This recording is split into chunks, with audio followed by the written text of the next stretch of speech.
The Word of God is alive and powerful, sharper than any two-edged sword, piercing even to the dividing asunder of the soul and spirit, and of the joints and the marrow, and is a critic of the thoughts and intents of the heart. All Scripture is God-breathed and is profitable for doctrine, for reproof, for correction, for instruction in righteousness, that the man of God might be mature, thoroughly equipped unto all good works. Study to show thyself approved unto God, a workman that needeth not to be ashamed, rightly dividing the word of truth. John 14:15, If you love me, keep my commandments. 1 John 2:4, He that saith, I know him, and keepeth not his commandments, is a liar, and the truth is not in him. Joshua 1:9, Have not I commanded thee, be strong and of a good courage. Be not afraid, neither be thou dismayed, for the Lord thy God is with thee, whithersoever thou goest. Philippians 4:11-13, For I have learned to be content in whatever circumstances I am. I know how to get along with humble means, and I also know how to live in prosperity. In any and every circumstance I have learned the secret of being filled and going hungry, both of having abundance and suffering need. I can do all things through him who strengthens me. Colossians 2:6-7. So that just as you received Christ Jesus as Lord, continue to live your lives in him, rooted and built up in him, strengthened in the faith as you were taught, and overflowing with thankfulness. Hebrews 13:5. Let your conversation be without covetousness, and be content with such things as ye have. For he hath said, I will never leave thee, nor forsake thee. Ephesians 6:12. For we wrestle not against flesh and blood, but against principalities, against powers, against the rulers of the darkness of this world, against spiritual wickedness in high places. Sa dili pa kita magapadayon, sa atong pagtuon sa pulong sa Dios niining adlaw, gikinahanglan ang atong pagsusi sa atong tagsa-tagsa kakalag kung napawa kita mga sala nga nagpundo diha kay kini kung dili nato kini isugit ngadto sa Dios nga Amahan, mahimo lamang babag.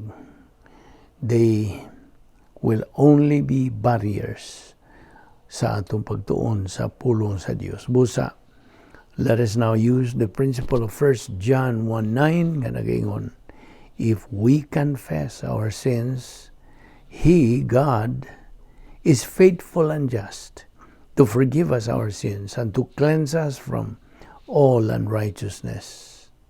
Nawalang kanimo higala nga wala pa'y kaluwasan, believe on the Lord Jesus Christ, and thou shalt be saved. Mao lamang kini ang bugtong pagi nga ang tao maluwas, pagtuo lamang kang Kristo lamang. Acts 16:31.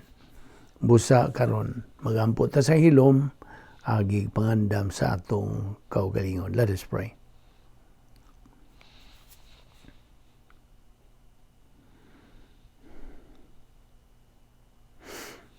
Ama namong langit, no, nagapasalamat kami kanimo nining lain usab nga higayon nga among pahimuslan kining imong grasya.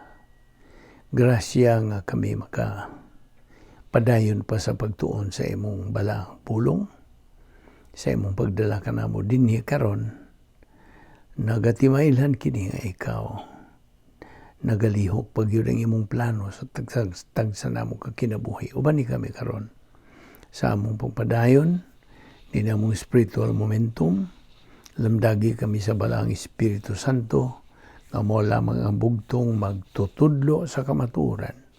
Our mentor, Musa, salamat ning tanan nga Bible study namo through the YouTube under the Vic Balbido Evangelistic Ministry. Kining tanan among gipasalamatan sa ngalan ni Ginoong Hesukristo.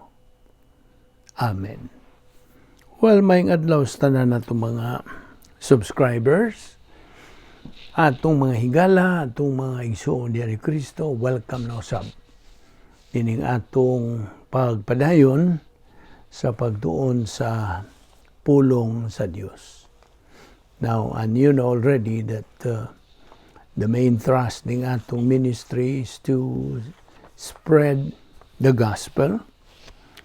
And so we evangelize our fellow men, tanan natong mga kahigalaan, nga wala pa'y kaluwasan.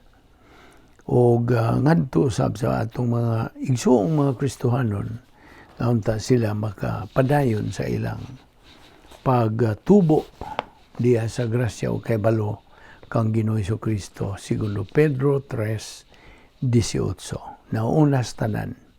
Kining atong uluhan mao gyapon. Nagadupot gyapon kita sa Colossians chapter 3. Apan every now and then ato isingit ang mga punto sa doktrina, sa kaluwasan, doktrina sa nagkalanlaing mga doctrinal rationals nga atong pagatunan nga sarang nato magamit sa atong adlaw-adlaw nga pagkinabuhi. Ingon nga mga Kristohanon. Naunas tanan mo tukbil ta bahin niining maayong balita sa kaluwasan. The gospel. The gospel is good news. Okay? Maayong balita. Not just good advice. It is a good news nga tugan ka nato nga kita mapasaylo and that we can have a new life nga mapanag-iya nato ang bag-ong kinabuhi. Whereas on the other hand, kung maghisugot ang relihiyon, dili man kini makaluwas. Religion does not save anyone. Mahimong-imong magpasod ka sa ubang mga relihiyon o tanan mga relihiyon imong sudlan, pandili kaluwas. You see, kay nga lugod, ang relihiyon, mao ni paningkamot sa tao na iya makabot ang Dios. It is man's attempt to reach God. Mao na. Apan ang Christianity, lahi man, it is God's attempt to reach man. That just the opposite. You see, in Christianity, ang tao mahibaw. He can know nga siya luwas. He can know that he is forgiven. He can know that he is going to heaven. You see, sa Christianity gini, siguro ang Christianity apan sa sa relihiyon, dili man sila siguro. Mo nang kung imong pangutanon sila siguro ka bang may langit, sa may langit tubag, bason ra. You see, sa may pasabot niya ng bason ra, that means, dili sila siguro. You see, ilang gipagkabakakon ang Dios, kaya ang Dios nagasiguro man yun. See, now, si Pablo, nagaingon diya sa 2 Timoteo 1:12 nga, I know whom I have believed, and I am persuaded that he is able to keep that which I have committed unto him against that day. Kaya usa ka magtutuo ni Ginoong Hesukristo can surely claim, pinagi sa pag-ingon nga, I'm going to heaven. Mahilangit ko tungod sa unsa kanang tungod sa kaluoy, tungod sa gugma, tungod sa grasya sa Dios. Although I do not deserve it, I do not kanang earn it nor work for it, I even deserve judgment and hell. Kaya ako makasasalang dako like anybody else. Apan ako manggituuhan si Ginoong Kristo nga ako manuluwas. Mao na ang nakalahi. Ug tungod kay ang Dios man mismo mo'y nagasiguro kanako nga ako maluwas, pinagi lamang sa akong pagtuo kang Ginoong Kristo lamang, then mahilangit ko. And that is not arrogance, dili na kay pagkamapahitason, kundili pagkamapaubsanon, humility to God. We are putting ourselves under God's authority, pinagi sa iyang pasalig. Kay ang kaluwasan, God, always has been, always is, and always will be by faith alone, in Christ alone. Maura man yun. Wa man na mausab. Okay? Bisan gani ang pagtuo nimo sa Dios, dili man kana mo paagis kaluwasan. Believing in God is not even the means of salvation. It is believing in the Lord Jesus Christ. Kaya sa may gisulti sa Juan 14:6, ako mao ang dalan, excuse me, I am the way, the truth, and the life. No one comes to the Father but by me. Kinsay nagsultihan na, si Ginoong Kristo. Wala makaadto sa amahan, gawas, pinagi kanako. Now, sa diha nga, isang yaw ang mayong balita sa kaluwasan, na kinig gahom, it has power. So, just excuse me, my coughing. The power, dili diha sa nagawali or tungod sa iyang giingog persuasive, eloquent sa iyang mensahe. Kuyaw gid siya mo emphasize, dili. But rather, God was pleased. Nahimuot siya pinagi sa foolishness of what was preached to save those who believe. Naman as 1 Corinto 1:21. Now, ang plano God sa pagtubos, the plan of redemption, unfolded as Almighty God sent His Son, iyang gipadala iyang bugtong anak nganhi sa kalibutan on a mission to die. Sa pagpakamatay, to give His life as a ransom for many. You see? Not as Mark 10:45. Now, and not simply to die, kundili, pagpangamatay dito sa krus, agi og silot sa ato mga sala. You see? Kita tayo silutan, apan sige no, Yesu Kristo may voluntaryo sa pagdawat sa atong silot, so that we might be forgiven and receive the gift of eternal life. Now, well, of course, alang sa kadaghanan, kini murag binuang, di ba? For them, it's nonsense. But the Bible says, ang mensahe sa cross, binuang kini ni adtong nagakalaglag. But to us who are being saved, it is the power of God. Gahom kini sa Dios. 1 Corinthians 1:18. Now, apan bantay, kay narabay mini nga maayong balita, cosmic evangelism. Itawag lang gihapon nila nig maayong balita, apan mini nga nagatudlo sa unsa paagi sa kaluwasan, pinagi sa pagbuhat og mga maayo, salvation by works kini. Og mao nay dili maayong balita. That's the bad news, right?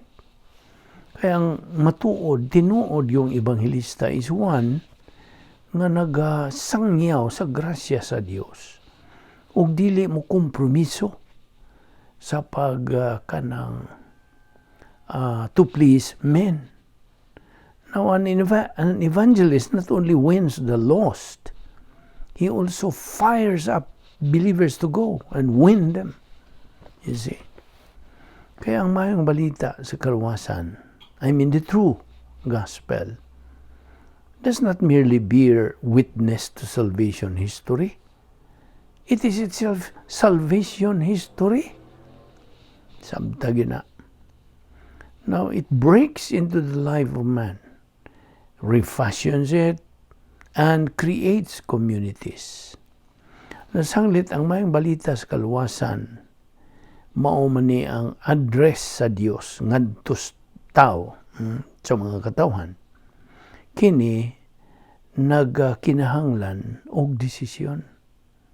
It demands decision and imposes obedience nga imong tuuhan.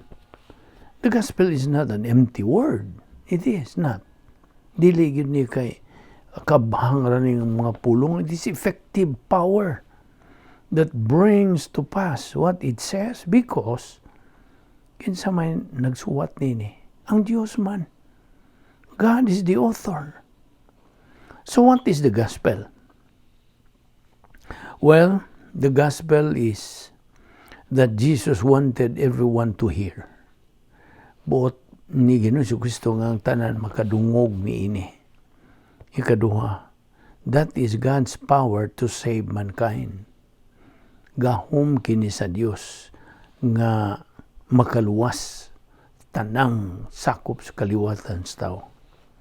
Now, by the way, kining original yung word sa evangelism, gikan kini sa Koine Greek word nga evangelion. Evangelion, good news, ang pasabot. A simple way to summarize the content of the gospel is that it contains facts to believe, commands to obey, promises to receive. Mao ginalabing tinuod. Now karon mangutan na ko nimo, unsa man gyud kinagrabihang matang sa kanang pagkamatay. What is the worst way to die? Well, it is to die as an unbeliever.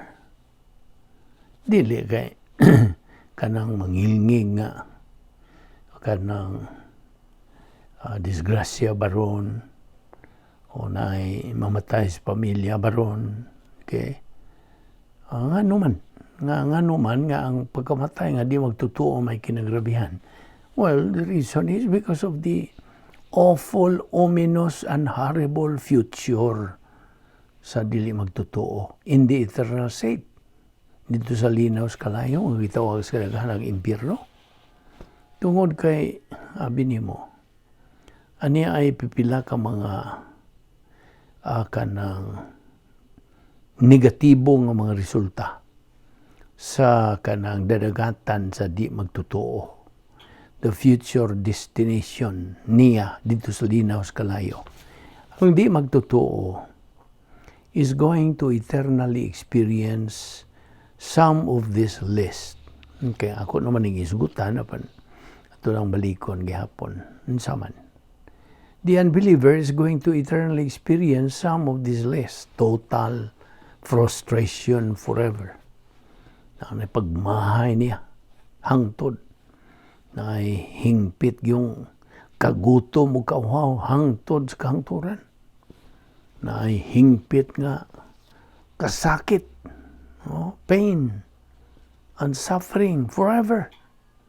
Na hingpit nga kangit-ngit, kangiog, kadulom hangtod sa hangtod. Na hingpit nga pagkamakaluluoy, pagkaalaot, to anguish, anger, regrets, hangtod sa kahangturan. Unyan sa pa, hangtod nga dili malipayon, magulanon ka na. Sorrow forever. Suffering forever. Wa gani kay tog, wa gani kay pahuway dito, hangtod sa kahangturan.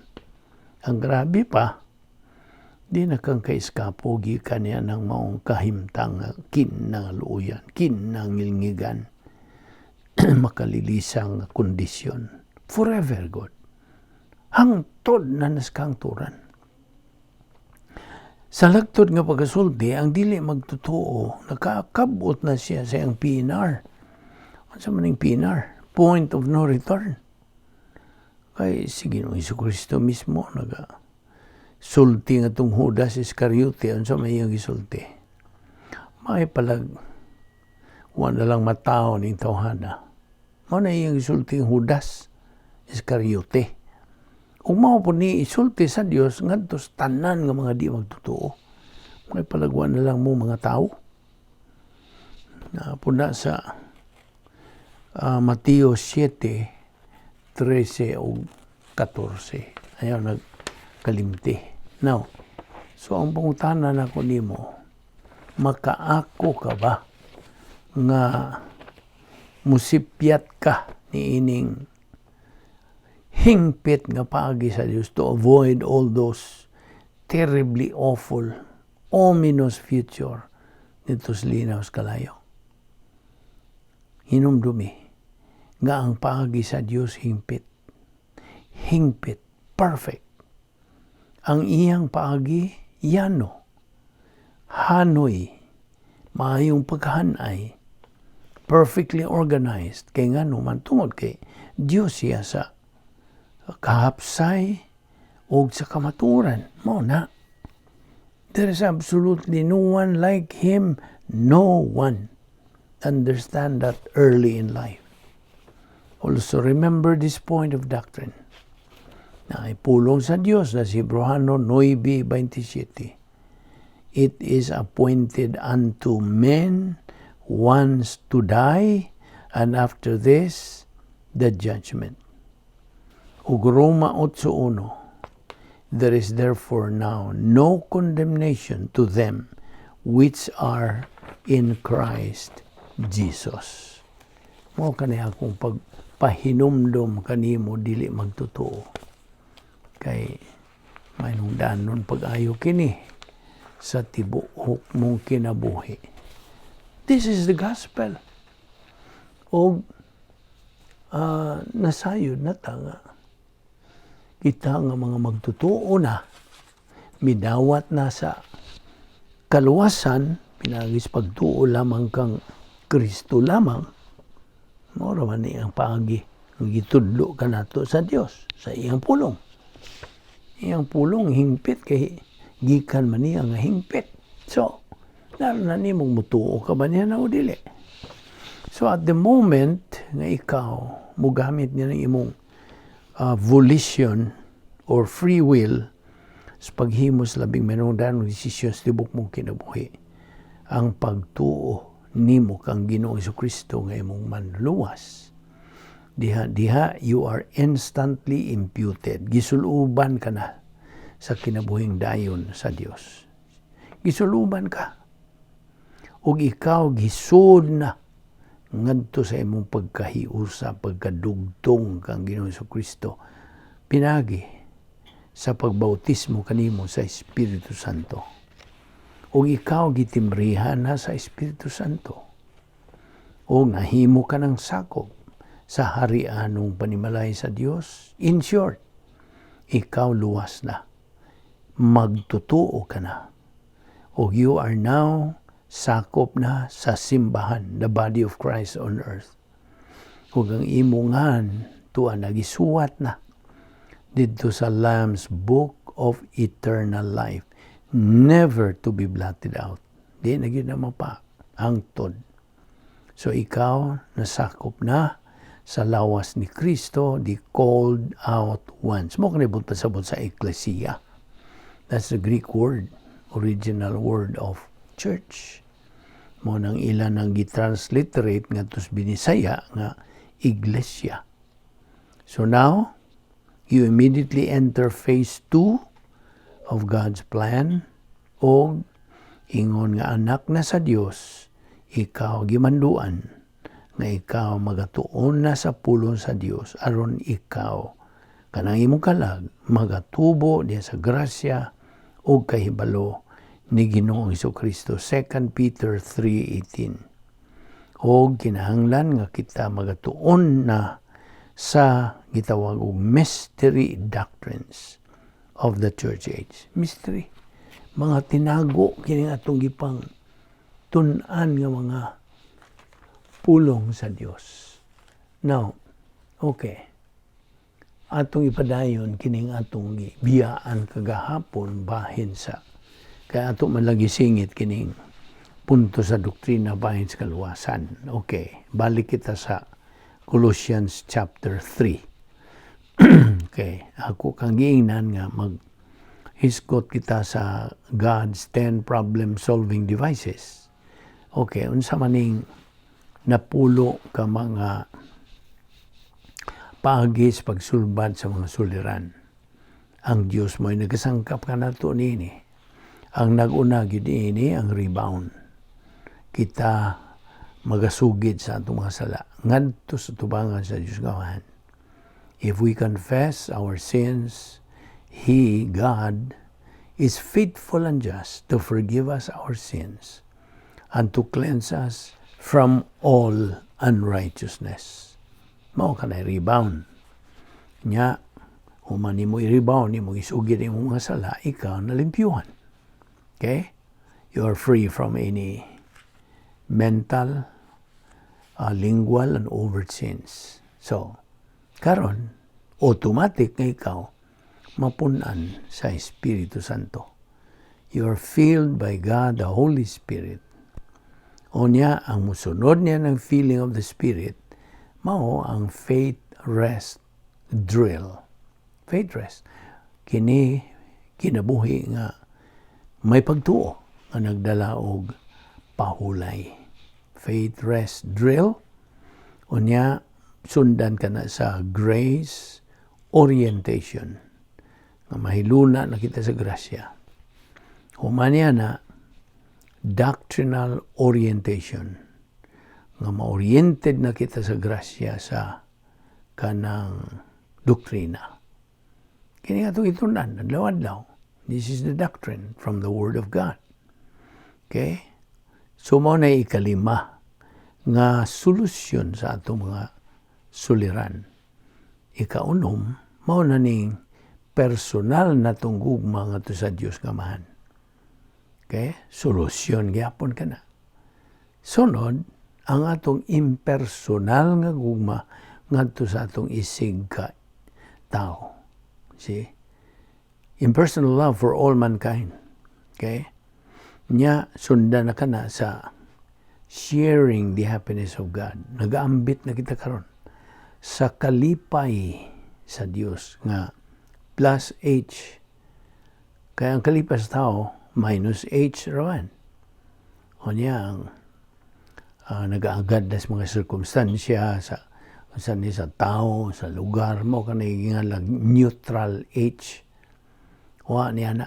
Ang neutral ug ang kanang minus H, dili na iya sa Dios. Only plus H. Plus. Kay plus man ang iya sa Dios. So, mao kana ang ato na karong pag-ambit sa kalipay sa Dios. Solusyon po na. You see? Karon, sundan na sa personal sense of destiny.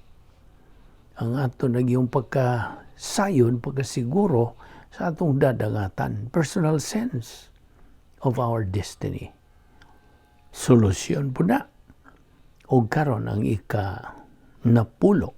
Okay, the 10th.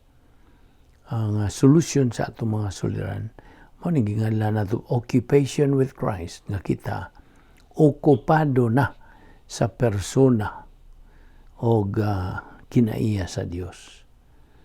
We are now occupied with the person and character of our Lord Jesus Christ. Okupado. Okay, so mo ni ang napulo ka mga problem-solving devices nga gisangkap sa Dios kanato. Og nara nato og pahimos batan ini basta kay giandam ni og tagana kini sa Dios kanatong mga magtotoo. You see? I know, and I nagapaminaw, nagasunod ni atong ministry usahay nga murag musinta siguro mo kanang mo react sa mga punto of course kay ang doktrina god sakit ano man kamatuoran man ning doktrina og na gani kamatuoran nga mo igo nimo as a person then what time mo naging sa Tagalog bato-bato sa langit, huwag ang matamaan, huwag magalit. Mawag yan. You will be offended. What time mo? Mao man tuyo na to.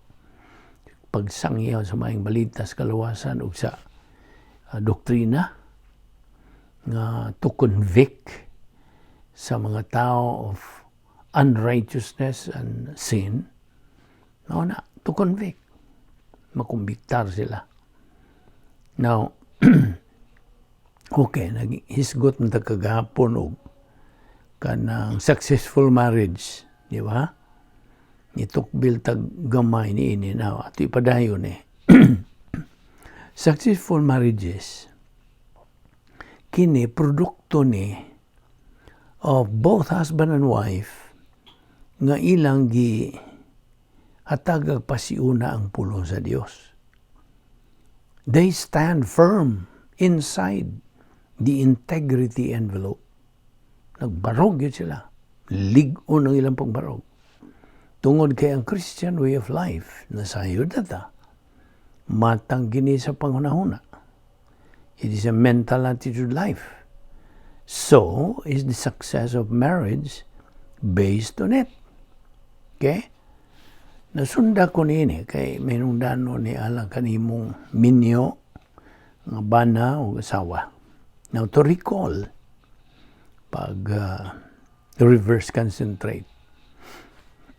Ang Dios naga-establishar nagapahimutang o kaminyoon, right?